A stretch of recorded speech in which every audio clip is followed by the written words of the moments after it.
Preview.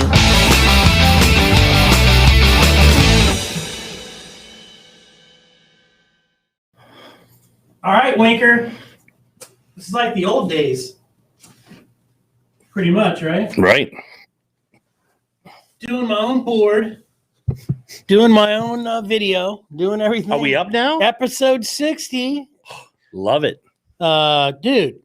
Yeah, apparently I'm a one monkey running a three monkey circus, bro. That's how it works. It kind of like sums up the game last night. Pretty much, look, disappointing, man. You hate to. That's the 8th one-run ball game that we lost in 10. In the 10 one-run ball games that we've been in, that's the 8th one that we lost. Not so good. Sandy pitched really well. We just couldn't get the bats warm. That's the thing. How crowded was it? 5,000. It didn't seem very crowded to me at all. Yeah. A lot of moms though out there. A lot of and they did the promo with the collaboration with the Cloman breast cancer. Yep. Deal. I love the. Pretty cool. The hats were pretty cool. And I love the catchers in all pink gear. It was cool. Yeah. And most of the guys. I mean, I'm pretty sure all of them because some of those guys wear their pants long, so you couldn't tell, but. All the outfielder had the pink socks. Yep. On. Yeah, you could on TV. You could definitely see like everyone was decked out in their pink. It looked cool. Yeah, it was. The environment, the atmosphere was great. It rained for most of the game, but it didn't matter. It's interesting. The lid was closed. It goes back to what we talked about on Friday, though. It was like that's a series that the Marlins should win. Yep. And we let it slip away. Yep. Tough one. Real tough. Especially after coming off, you were on a 4-game winning streak and here comes Brewers 10-day road trip tonight at Arizona versus Weaver, who we beat up last time. They have not announced our pitcher, which makes me think it's going to be Penn night tonight, which is okay with me. We can usually I love it out on Penn night. It's like a that's how to get off the snide with the Diamondbacks again. Yeah, just beat them up, dude. I feel a lot better after this weekend. Fools. Friday night was great, man. The bats were hot. The excitement level was there. Trevor pitched a great game. I stayed in a suite with a buddy of mine and his brother and his dad. His brother was in from out of town, and let me tell you something. That's the best way to go see the ball game. And I found out that it's really not that. It's really not that. The suite is nice. It's really not that expensive. Like, here's the deal. I think they have a package. If you have 12 people, which is easy to get 12 people, but 12 people, it's $1,000. So it's like $83. So that's a ticket, all the food you can eat, and all the beer and wine you can drink, or soda pops, or water, soda pops. That's funny. That's why I was watching. Did you watch the box? Did you watch Canelo's fight on Saturday? I did not, but I think there's only one place you could watch it. You had to stream it on some weird streamer. I watched it, and so I like him. Third largest. You reminded me of though because Jerry. It was at Jerry World. Dallas, nice. And he was sitting in his box. So like Jerry, Jerry agrees with you. That's where to sit in the box. But the seats were great. It was just to the left of home plate, perfect view of everything. And we met some cool people. Met a guy from Jacksonville that's a big Jumbo Shrimp fan. They've been on a tear lately too. Yeah, let's talk minor leagues. But I'll finish the fight thing real quick. Third largest fight crowd in history. Well, Texas is wide open. You can do whatever you want. It was 73,000 people in that stadium. Plus, you got to remember how close is that to Mexico? It was packed. He's a badass Mexican. Yeah, I got to tell you, he's a badass in that fight. And so what happened was so anyways, watching the fight, no one had a mask on. Yes, the two largest fights ever were like in Cardiff. No one had a mask on in the stands in the audience. No. All right. I mean, they were showing all the celebrities. They're showing. I mean, it was just nuts. The fight was incredible, and it was very interesting that Billy Joe, whatever his name is, this British guy, was bobbing and weaving, super funky, like hold his hand out, like a cartoon. You know how you try to you put your hand on the other guy's head, and he was boxing like that a lot. It was really funny. I used to do that to my little brother. Canelo punches so hard, and with one punch, the fight was over and it's not that he knocked him out. It's just his eye. You could see it on the screen. His eye was shut. Closed right away. Closed immediately. And I swear to you, I was like, oh, that doesn't look good. Like, why is his eye closed? And then they stopped it. They went in. You could see the guy, of course they do the close up and you could see him trying to open his eye. And the doctor was like, fight over. No. And so whatever happened, like he hit so hard, but it was Canelo he looked good. He's tough. But yeah, I maybe just think about, because with football season coming up, Alabama, I think it's in Atlanta, Alabama Canes. Mm-hmm. They announced, a couple weeks ago, full crowd. Wow. It's going to be like 84,000. Well, I mean, that's a long way from now, and hopefully more people get vaccinated. I'm fully vaccinated. Here's something cool. The Blue Wahoos, I think they've got 3 days that they're setting up vaccination stations at the ballpark. All fans that come can get their vaccine for free and with hassle-free deal. Cool. So shout out to Quint Studer, majority owner of the Blue Wahoos, who hopefully we're going to get on this week. But we've got our boy from Biscayne Bay Brewing on Friday at 12:30. Jose, we're looking forward to it. Yeah. So let's talk about some moves that the team made yesterday, which definitely needed to be done. Daniel Castano, cool mustache or not. And then did you see the getup this clown wears at the press conference? He looks like some like dime store cowboy and outside of Sedona. Yeah, he looks sweet. Yeah, he had the Arizona cowboy shirt on and the Western shirt and hat. I have to give you credit. You have been calling him out from the beginning. And I wanted to like the guy. Yeah. But yeah. I mean, especially when he came with that nice stash the game where I was like, this guy's awesome. Then I saw him throw. I'm like, he's a problem. And then we got another guy, Luis Court. What's his name? Hold on. I got to look it up because I love the fact checking.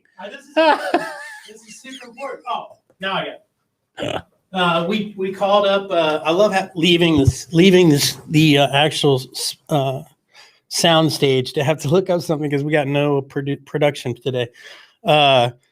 Luis, and I just walked over there. Madero, pitcher, pitched. He's only had one start for the Jumbo Shrimp, but looked really good. He was invited to spring training.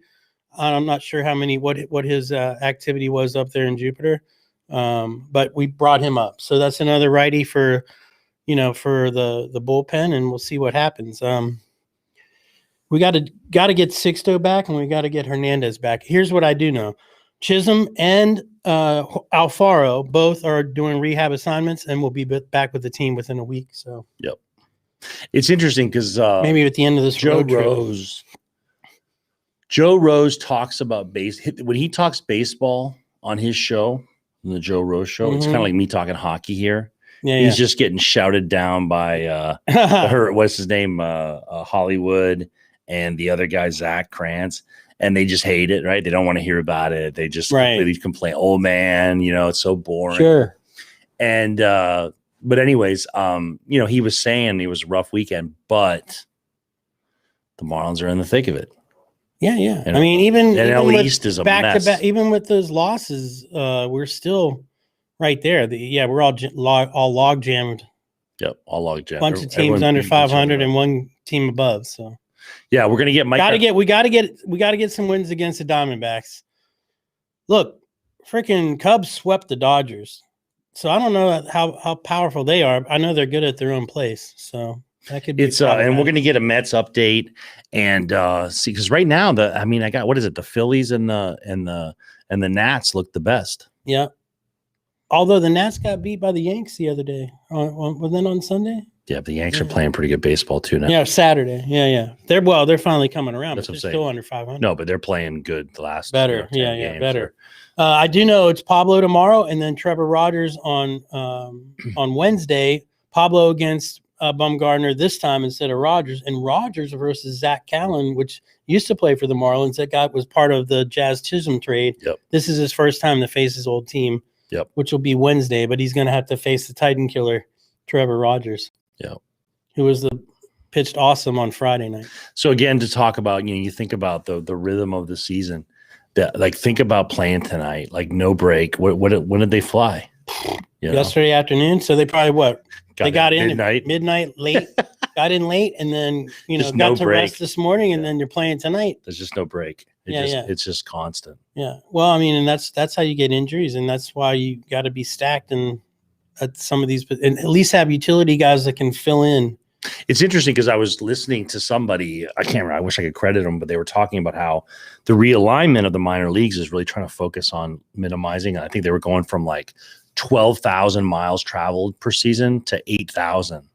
And I was thinking to myself, like, but part of that is teaching players how to be on the road, right? And how to behave and how to eat and how to rest and how to relax. Yeah. You're talking about young kids too, that most of them haven't been away from home. Some of them didn't even go to college. Yeah. So this is the first time away from home. It's just like training them how to be a professional and have those good habits and do what you need to do. The days off are the days off. The days that you're playing, even if you're on the road, those are work days, from start to finish. And the moment you wake up to the moment you go to bed, you're a Marlin. And remember, I think about how we grew up, like the play, I grew up watching hockey, and they would be interviewing the guy. There's famous photos from the 70s with the guy with the beer and the cigarette, naked to the waist, just sitting there, afterwards, right? Mm-hmm. And I often think about that because it's obviously athletes aren't doing this today, and not that I promote that, but that's how they relaxed. Well, didn't Babe Ruth do that? Had a big cigar but that's how they relaxed. So they drank. Yeah. And I think about today's athlete, like how do you check out, right? How do you, and I don't think anyone talks about it, but it's like, you should be doing some meditation, yoga. You should be doing some deep breathing. You should, like, these, you gotta get out of, like I don't drink personally, but there's a reason people drink, and it has detrimental effects, and it also has positive effects. Right. You escape your reality for a little bit. You relax, you get your head out of the game. You can forget about what just happened. Where now today's athletes, it's like they go back, they go to sleep, they work out, and it's really trying to get your head around. When you look at a Castano, that guy has the physical skills. To me, it's a mental. Yeah. He's got to get stronger. But you can't hang a ball in front of the pitcher that embarrassed you the last time and let that clown hit the second ever home run he's ever hit in the major leagues. Both against you. And then you show up at the end dressed up like some freaking, I don't even know what kind of cowboy that is. It's funny that you say that too. Scares me. Because I think about sometimes, like I've watched a few games where you see someone playing LeBron, or before that playing Jordan, and you just see like certain teams and be like, okay,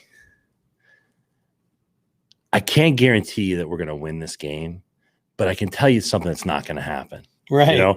So-and-so is not going to, break out for 63 points. Or so-and-so is not going to score a hat trick. Or the pitcher's not going to hit a home run. And it's like, you can just picture saying, like, I will hit this guy 4 times in a row before I let him hit another home run off me. Just throwing it right in the face. What a joke. Yeah. You were so upset when that happened. I can't stand. I hate that. It's embarrassing, man. It's just embarrassing. But like, how do you? A lot of good things about the first game. Some good things about yesterday, but overall, I mean, we ended up splitting the series with them 3-3. So we just got to bounce back. Hopefully, this road trip is going to be a little better than the last one. Now we're facing the Dodgers next, so we're going to have to. Although, look, they're not even the best team in the West right now. Looks like San Fran and the Padres have got a little bit of a lead on the Dodgers. So especially after getting swept by the Cubs, which I love to see. So, all right, tonight, 9:40 start, to be determined, which makes me think it's either Jordan Holloway is going to get the start or it's going to be a Penn night. Cool. Yep. But I don't know, the way we've been playing, we've been using that Penn quite a bit. So I think adding the kid is probably going to be good for us. So episode 60. Now I'm going to hop out. You might want to keep talking, and then I'll just give you the cue to. Love it. Here we go. Episode Have a great 60. week. Flip the M, boys. We will see everybody soon. Yep. Go fishing. We got our boy from Biscayne Bay on Friday, and as always, Weenie Wednesday on Wednesday, sponsored by Our Betters. Follow us. What are the other things? Subscribe on YouTube, Twitter, Facebook. All the other things, Spotify, and then go to our website, mainlinemarlins.com, and find the podcast that you like to listen to. And Number 69. Number 69 on in the U.S. on Apple Podcasts for sports news. So there you go. Here we go. Flip the M, boys. Go fish. Now I got to shut it off. All right.